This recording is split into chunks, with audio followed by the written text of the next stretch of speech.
Bonjour à tous, il est 10 h sur Radio 404. Bon réveil, on passe donc tout de suite aux 5 infos à retenir en ce début de matinée.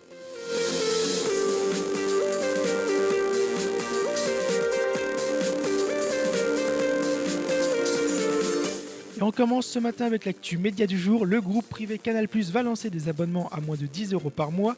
Le groupe qui a à sa tête Vincent Bolloré fait face depuis plusieurs mois à une chute impressionnante de ses abonnements. Pour enrayer ce phénomène, la filiale de Vivendi a bouleversé son organisation.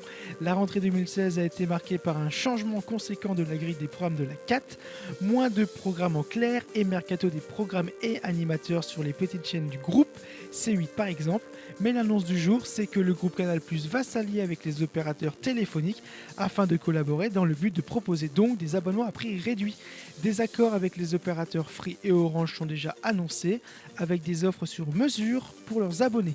30 chaînes pour moins de 10 euros par mois notamment. Le groupe proposera donc des mini-bouquets de chaînes thématiques. Alors ce nouveau changement permettra-t-il donc d'enrayer l'hémorragie ? C'est l'actu média la plus commentée hier sur les réseaux sociaux, la censure de W9 dans le dernier clip Je suis chez moi de Black M. En effet, ce dernier arbore un t-shirt avec la mention Justice pour Adama.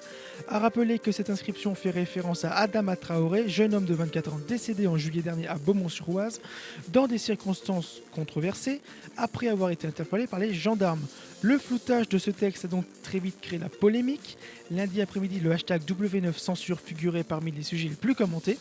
Dès lors, W9 a réagi sur Twitter en affirmant que le floutage avait été décidé par souci de neutralité, étant donné que l'affaire n'avait pas encore été jugée. On poursuit avec une actu plus légère. Google lance sa nouvelle application de voyage qui fonctionne même hors connexion, Google Trips, disponible sur iOS et Android. Cette app est capable de vous faire des suggestions de lieux à visiter notamment. Alors comment fonctionne-t-elle ? C'est très simple. L'application mémorise tous vos trajets et met en avant les informations nécessaires à votre voyage. Réservation d'hôtels, lieux touristiques à voir notamment, ou encore les restaurants où vous devez absolument vous arrêter. Pour cela, il est nécessaire de se connecter avec votre email. Dès maintenant, Google Trips a accès à vos précédentes réservations. Il est aussi possible d'en ajouter grâce à une version manuelle de l'application. L'application se charge ensuite de créer un menu pour chacun de vos voyages. Pour l'heure, l'application fonctionne grâce au ressenti des autres utilisateurs. On continue avec l'actualité des nouvelles technologies. Nick Woodman, l'actuel PDG de GoPro, l'a annoncé hier. Plusieurs nouveaux produits sortiront sur le marché dès octobre prochain. GoPro va donc sortir un drone, deux nouvelles caméras, les Hero 5 Black et Hero 5 Session, mais aussi une application nouvelle génération et un cloud pour stocker vos images. Ce qui change réellement avec cette nouvelle gamme, c'est qu'il n'est désormais plus nécessaire d'avoir de coque, les caméras sont étanches jusqu'à 10 mètres. Encore mieux, elles embarquent un stabilisateur d'image et elles se commandent aussi avec le voice control et possèdent un écran tactile. La qualité vidéo quant à elle est au rendez-vous avec la 4K.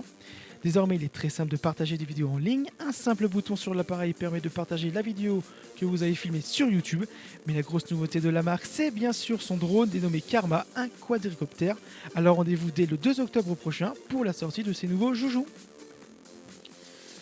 Et enfin, on va parler cinéma. Les fans l'attendent depuis longtemps. C'est demain que va sortir dans les salles obscures le nouvel opus de Bryce Dallas 3.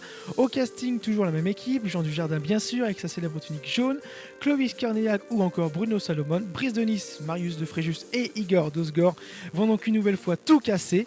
Pour l'avant-première exceptionnelle de ce film, Jean Dujardin ainsi que James Hutt, le réalisateur, seront ce soir au cinéma Cap-Vert de Quetigny près de Dijon en Bourgogne.